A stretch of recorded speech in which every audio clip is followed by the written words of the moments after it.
my husband Ken and I built our family home at the same time when we got married to each other.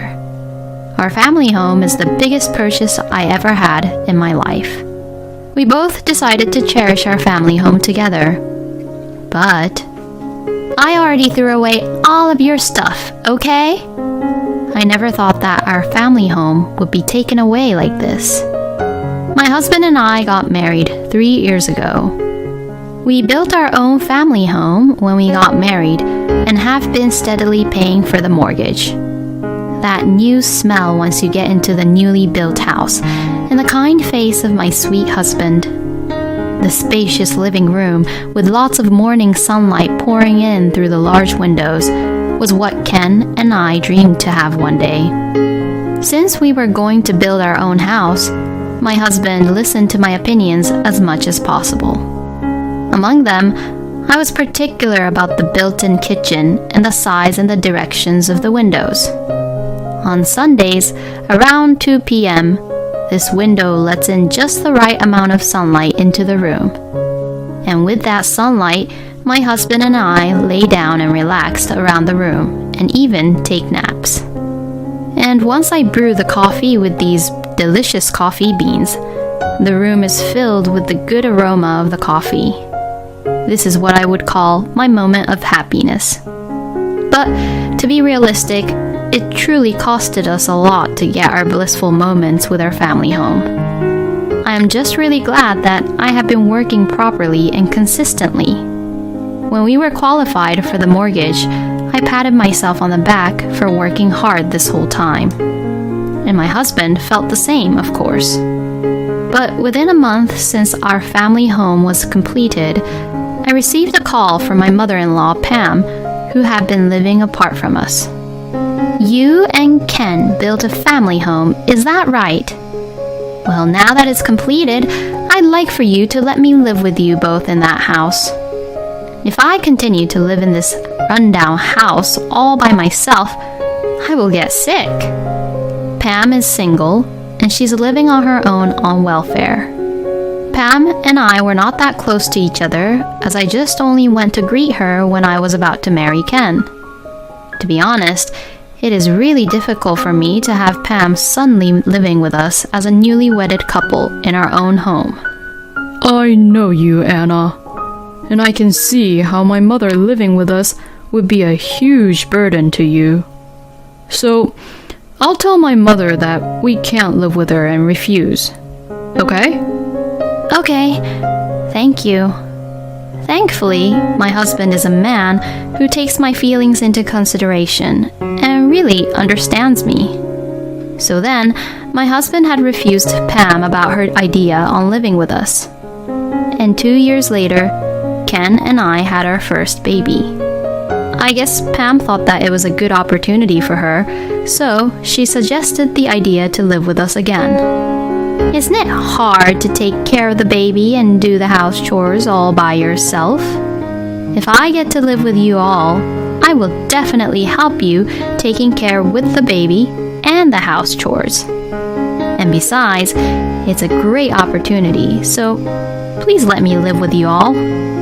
It's true that taking care of the baby and doing all the house chores requires hard work, and I would actually appreciate her if Pam would help us out. Plus, I plan to go back to work eventually, and so it would be better to have more people taking care of the baby. Well, what do you think? I think it might be a good idea to have someone help us out at least. Well, yes. If Pam keeps her word and helps us properly, then... Pam was really delighted when I agreed for her to move in with us on the condition that she would help me with the baby and house chores. Once we began living together, Pam took it very seriously and helped out with the baby and the house chores all on her own. Okay, well, I'll do the laundry and fold the clothes, okay? Thank you. While you're gone for the groceries, I'll look after the baby, okay? Aw, who's a good boy? You are a good boy. Thank you very much. I honestly didn't expect Pam to help me like this. I even felt a little guilty that I underestimated her. She has been really helpful around the house, and I should be really grateful of her. Or so I thought. Pam taking it seriously and helping around the house and taking care of the baby only lasted for about a week. After that, she would just slack off and relax around once my husband was gone, or doesn't even take care of my son even though I asked her to look after him. This happened a lot, and I'm starting to not trust Pam more and more. Pam hasn't been taking the house chores seriously lately, and I can't even ask her to take care of our son, let alone do the housework if she's being like that. I see. All right. I'll talk to my mother about it. My husband tried to warn her several times, but she wouldn't really listen to him. You know, I'm doing my best too. Anna is just being too strict here. But you need to help us out properly. That's why we're living together in the first place. What? Are you trying to kick me out? Please, don't be so cold about it. Please, don't kick me out because of this. Whenever Ken warned her, she either blamed me or cried to make him feel sorry for her. And so like that, Pam persistently continued to stay at our house. Pam, who no longer helps me raise and take care of our son properly, has also become annoyed with him gradually. Oh, he's crying again. He's so loud.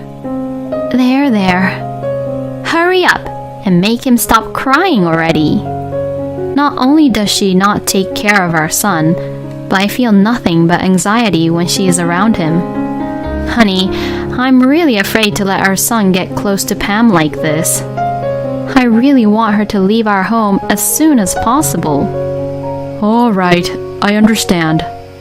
I'll get my mother a new place to live on her own so that I can convince her. My husband prepared to rent an apartment so that Pam would easily leave our home. Before I knew it, our living room was full of Pam's stuff. I have to hold our son all the time because it could be really dangerous if he bumps into Pam's stuff or puts them into his mouth. We have already warned Pam enough, but she still won't change her attitude. We will definitely persuade her to leave our home. When I was thinking that, oh no, he's gone. Why? Our son was missing from his room, where he was supposed to be sleeping in. I looked around in a panic and found Pam taking our son outside. What are you doing? How dare you take our son out without our permission? I just wanted to show off my grandchild a little. Do you have any clue how worried I was? If I took him out like this, people will try to maybe share us with something, you know? So you shouldn't worry that much. And you're being too loud shouting like that to me. I just couldn't believe that Pam would take our son out without saying anything to me. And it didn't even look like Pam was guilty about it at all, but instead, she got angry. Hearing the story, my husband got also furious. So, at once, we had Pam leave our home without question. 1 year has passed since then. Our son had turned 1 year old and gradually began to walk little by little. Then suddenly, my husband was involved in an accident on his way home from work one day and, unfortunately, passed away. I was at a loss of words, having lost my husband so suddenly. Why did he have to leave us? What am I going to do with my son who's still small? Even at Ken's funeral, I was so sad that I could not stop crying. Then Pam began to talk to me. Hello, long time no see, Anna. I never thought that we'd see each other again like this. Oh, Pam. For Pam, her own son had passed away. The grief of a mother who has lost her son must be very deep. I should not be the only one crying for Ken like this. I must be strong for him. I answered Pam, trying desperately to hold back my tears. It was just really so sudden. Indeed. So, since the family house belongs to my son, I'm supposed to get it, right? Huh? Then, could you leave the furnitures too? Excuse me? What is she even saying? I thought we were both grieving the loss of our beloved, but then she started talking about the house, the furnitures, and other things that didn't make sense to me at all. I was just so confused by Pam's words. And even if she said that she would take the house, it costed about $500,000 to build it. And there's still the mortgage, which needs to be paid. Even if that's true, what about the mortgage? Well, you are going to pay that, right? Excuse me? What in the world is she saying? I can't believe that Pam would even bring it up at Ken's funeral in the first place. I'm not sure that I want to talk about that right now. We're at Ken's funeral after all. But it's very important that we talk about this anyways. But now's not a good time to... Anyways, I will get the house, right? How could she be so obnoxious? Pam seems to want to get a clear confirmation from me that I would give her our house, but I was being so sad about Ken, and I was getting so fed up of Pam being like this. That's it. Enough, Pam. We are at Ken's funeral. If you continue to be like this at the funeral, please leave immediately. When I said that strongly, Pam became silent and left my side. What was she really thinking when her own son had passed away? Sometime later, after all the funeral, cremation, and such were over, I was able to calm down for the time being. I can't stay sad forever. I have to do my best and work hard to make a good living for my son. So, I left my child at daycare center and returned to work. My days were very hectic with work, house chores, and taking care of my son. Then one day, when I returned home after picking up my son, I saw all of my belongings being left on the garbage dumpster near the entrance. What is the meaning of this? My clothes, desk, and work things were all piled up in one big dump. But upon looking closely, it seems that my expensive clothes, my expensive accessories, the TV, the huge fridge, and so on, weren't taken out as a garbage. Oh, what a great timing. You live here, right? Well, the cost of this move is... Huh? And then the mover who was there talked to me and charged me a fee for something I couldn't really understand what was going on. Once I listened to what the mover was saying, I found out that Pam was the one who had hired him. What is she trying to do? Was Pam in my house right now? I tried to go inside, but for some reason, the front door would not open. Don't tell me that Pam has even changed the locks already. Maybe Pam had somehow gotten my house key when I was just being too busy with Ken's funeral. I immediately called Pam. What is the meaning of this, Pam? How dare you come into my house without any permission and throw out my stuff without even asking me? What's so wrong of me for taking my own son's stuff? You're not a family anymore, so get out. I beg your pardon? Ken is not here anymore, so you're not a family anymore. Get out before I report you for trespassing. Saying that, Pam just hung up the phone on me. How selfish and messed up she is. I really have to get my house back somehow. But my son began to cry and I couldn't stay out there forever, so I thought that I better go to a hotel or my parents' house. I asked the movers to move my belongings to a storage for the time being, and I left for now. And a week later, I received a phone call from Pam, who sounded really upset.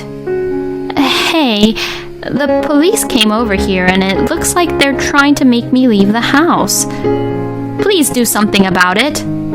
How could she even say such a thing after she was the one who kicked me out?